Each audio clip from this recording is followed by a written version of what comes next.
My dear students, my next topic for the discussion is properties of the colloidal solution. In the last video, in the last lecture, we discussed about the colloidal system and its classification. So my dear students, colloidal solution is that solution which lies in between the range of true solution and suspension. True solution में particle का size बहुत ही छोटा होता है, जिसके कारण particles uniformly dissolve हो जाते हैं in the dispersion medium. In the true solution the size of the particle is less than 1 nanometer. इतना छोटा है पार्टिकल का साइज कि वो कॉन्टिन्यूसली डिसॉल्व हो जाता है into the dispersion medium. Size of the particle is less than 1 nanometer. In the suspensions, the size of the particle is greater than 1000 nanometer.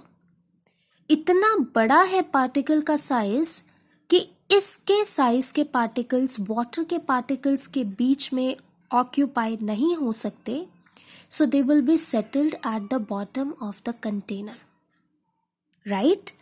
So, in between these two ranges, in the true solution, the size of the particle is less than 1 nanometer. In the suspension, the size of the particle is greater than 1000 nanometer. My dear students, colloidal solution lies within the range of 1 nanometer to 1000 nanometer. Okay, so colloidal solution lies in the range of 1 nanometer to 1000 nanometre. जब particle का size बहुत ही छोटा होता है तो particles पूरे dissolve हो जाते हैं. जब पार्टिकल का साइज बहुत ही बड़ा होता है so they will be settled at the bottom of the container. But if the size of the particles lies within the range of 1 nanometer to the 1000 nanometer, then these particles are uniformly dispersed in the dispersion medium. मतलब ना तो particles घुलेंगे, dissolve होंगे, ना वो नीचे बैठेंगे. In spite of it वो solute के पार्टिकल्स डिस्पर्शन मीडियम के अंदर कॉन्टिन्यूसली घूमते रहेंगे, कॉन्टिन्यूसली डिस्पर्स्ड रहेंगे, इधर से उधर घूमते रहेंगे. ना वो घुलेंगे, ना वो पार्टिकल्स नीचे सेटल होंगे, लेकिन सिर्फ इधर से उधर डिस्पर्स रहेंगे, स्प्रेडेड रहेंगे, कॉन्टिन्यूसली मूव करते रहेंगे. मीडियम के अंदर सॉल्यूट के पार्टिकल्स कॉन्टिन्यूसली मूव कर रहे हैं. अब क्वेश्चन हमारे दिमाग में आता है कि सॉल्यूट के पार्टिकल्स कॉन्टिन्यूसली क्यों मूव करते हैं इन द डिस्पर्शन मीडियम? क्योंकि माय डियर स्टूडेंट्स, सॉल्यूट का पार्टिकल का जो all the solute particles present in the dispersion medium in the case of colloidal solution carry same charge. Due to the presence of the same charge on the colloidal particles, they will repel each other, and due to the repulsion among the particles of the dispersed phase, they are continuously moving. एक दूसरे को repel करते हैं, क्योंकि वो repel करते जा रहे हैं सेम चार्ज होने की वजह से, so they are moving in the dispersion medium. तो मैंने आपको एक रीजन बताया आज कि कॉलॉइडल पार्टिकल्स कॉन्टिन्यूसली घूमते क्यों हैं, क्योंकि कॉलॉइडल पार्टिकल्स पर सेम चार्ज प्रेजेंट होता है. Due to the presence of same charge they repel each other and they are continuously moving in the dispersion medium. इसी कॉलॉइडल सॉल्यूशन की, जिसमें डिस्पर्शन मीडियम के अंदर पार्टिकल्स कॉन्टिन्यूसली घूमते रहते हैं, इनकी कुछ प्रॉपर्टीज हमको स्टडी करनी है आज. So my dear students, my first property for the discussion is Tyndall effect. Till now I have discussed the two main points with you. One, what is colloidal solution? That is a heterogeneous system consisting of dispersed phase in the suitable dispersion medium. Second, I discussed with you is Why colloidal particles are continuously dispersed in the dispersion medium? So the answer is due to the presence of the same charge on the colloidal particles, these same charged particles will repel each other, and due to the repulsions, they are continuously moving. Right?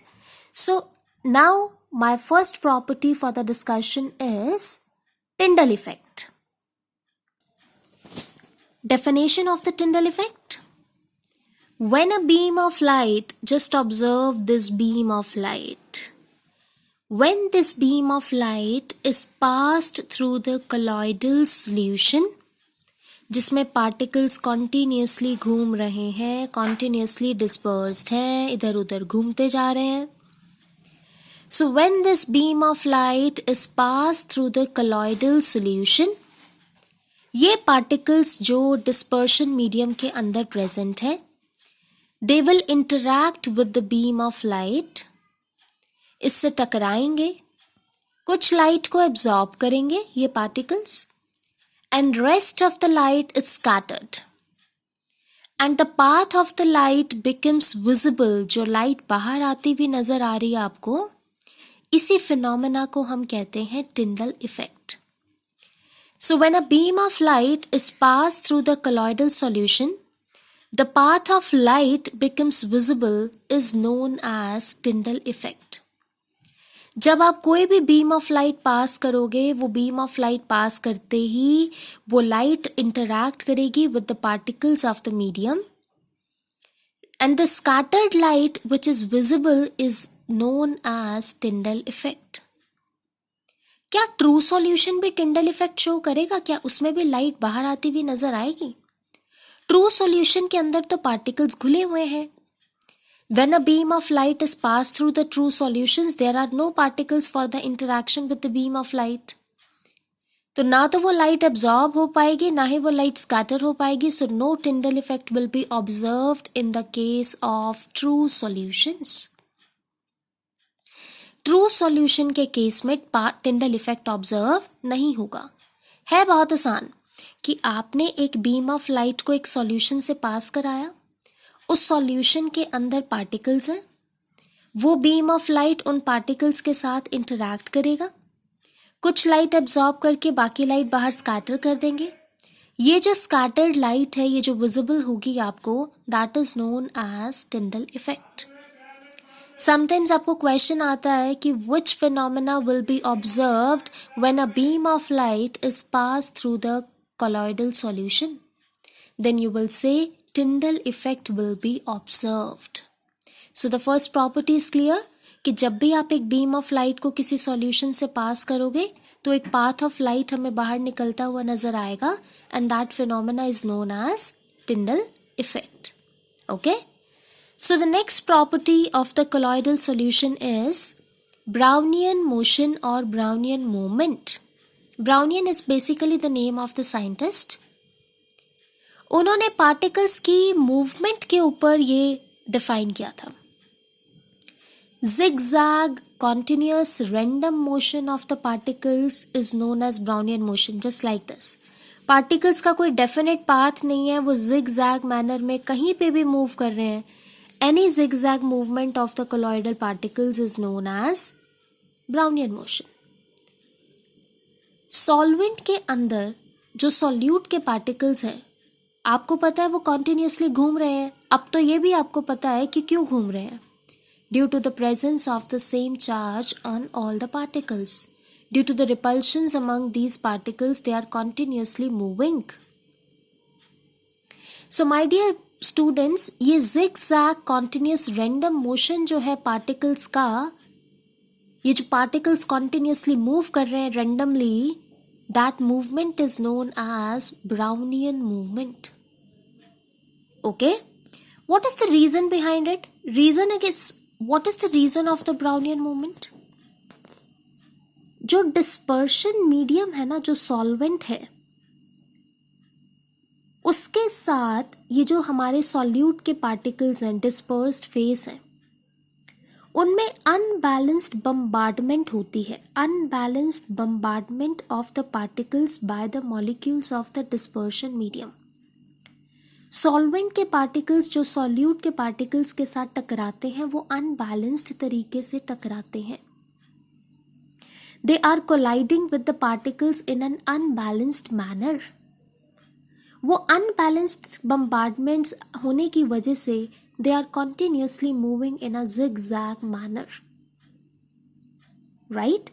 So what is Brownian motion?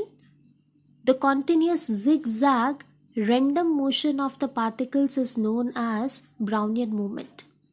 Why they are randomly moving? Why they are randomly moving? क्योंकि unbalance तरीके से बम्बार्डमेंट्स हो रही हैं solute के particles की dispersion medium के साथ। कोई बैलेंस बम्बार्डमेंट्स नहीं है कि हाँ एक रेगुलर स्ट्रेट लाइन में मूव करते जाएं। अनबैलेंस्ड बम्बार्डमेंट्स की वजह से Brownian motion is observed. Fine. So Brownian movement depends on what? अगर पार्टिकल का साइज बहुत छोटा होगा तो obviously movements will be quite fast, है ना। और अगर सॉल्वेंट की विस्कोसिटी कम होगी, मतलब विस्कस कम होगा, गाढ़ापन कम होगा, फ्लूइडिटी ज़्यादा होगी, तो सॉल्यूट के पार्टिकल्स आसानी से मूव कर पाएंगे। तो पार्टिकल्स का साइज छोटा होना चाहिए और सॉल्वेंट की विस्कोसिटी बहुत कम होनी चाहिए। Only then the movement of the particles will be faster और in a proper zigzag manner. Sometimes आपने ऑब्जर्व किया होगा माय डियर स्टूडेंट्स कि एक डार्क रूम है, उसमें एक विंडो है और विंडो आपने ओपन की और सनलाइट आ रही है। तो उस होल से जो सनलाइट आ रही है उसमें आपको कुछ पार्टिकल्स कॉन्टिन्यूसली मूव करते हुए नज़र आते हैं। वो पार्टिकल्स को कभी आप मूवमेंट ऑब्जर्व करोगे तो वो रेंडमली ऐसे जिगजैग मूव करते रहते हैं। तो यही जो जिगजैग मूवमेंट होती है पार्टिकल्स की, that is known as Brownian motion. होता ये क्यों है? Unbalanced bombardment of the particles of the dispersed phase by the dispersion medium.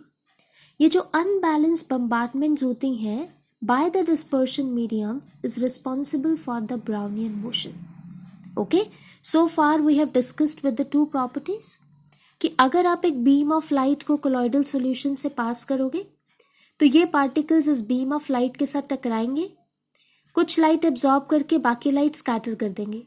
जो लाइट स्कैटर करते हुए आपको नजर आती है, जो पाथ ऑफ लाइट आपको विजिबल होता है, that is basically known as Tyndall effect.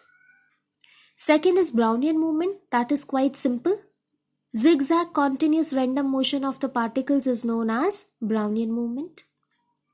क्यों होता है? अनबैलेंस बम्बार्डमेंट्स है किसकी? डिस्पर्स्ड फेज की डिस्पर्शन मीडियम के साथ। Okay, next property is also very easy जो मैं आपसे डिस्कस करना चाह रही हूं, that is electrophoresis. My dear students, electro means electric field, electricity. Phoresis means movement. देखिएगा इधर, suppose we have a beaker containing a colloidal solution.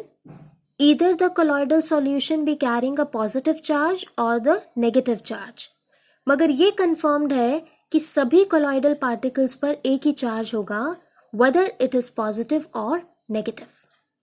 So my dear students, on applying the electric field, अगर आप electric field apply करते हो, then what will you observe on applying the electric field? जो colloidal particles के ऊपर अगर positive charge है, they will start migrating towards the negative terminal of the battery और the negative terminal of the electric field. And if the colloidal particles carry negative charge, they will start migrating towards the positive terminal of the battery. So ये तो confirmed है कि whether the colloidal particles be carrying a positive charge or negative charge, they will start moving towards one of the respective electrodes carrying opposite charge. That means if the colloidal particles are of positively charged, they will start moving towards negative electrode. If the colloidal particles carry negative charge, they will start moving towards positive electron. So this movement of colloidal particles towards oppositively charged electrode under an applied electric potential, electric field, that is known as electrophoresis. Name is suggesting electric field, phoresis movement. So the movement of colloidal particles, right? The movement of colloidal particles under an applied electric potential is known as electrophoresis. I hope this is clear to you now. इससे charge भी confirm होता है कि अगर सारे के सारे particles negative terminal की तरफ जा रहे हैं तो मुझे कंफर्मेशन मिल गई कि that are colloidal particles carrying a positive charge, और अगर सारे कोलॉइडल पार्टिकल्स पॉजिटिव की तरफ अट्रैक्ट हो रहे हैं तो हमें कंफर्मेशन मिल गई कि our colloidal particles are carrying the negative charge. So existence of the charge can also be confirmed with the help of electrophoresis. कि आपको कैसे पता लगेगा बेटा? अगर आपको सारे के सारे चार्ज पार्टिकल पॉजिटिव टर्मिनल की तरफ अट्रैक्ट होते हुए नजर आ रहे हैं तो दैट मीन्स वो श्योर है ना कि नेगेटिव चार्ज पार्टिकल्स होंगे तभी पॉजिटिव की तरफ जा रहे हैं. So charge on the particle will be confirmed by the movement of the particles towards oppositively charged electrode. Okay.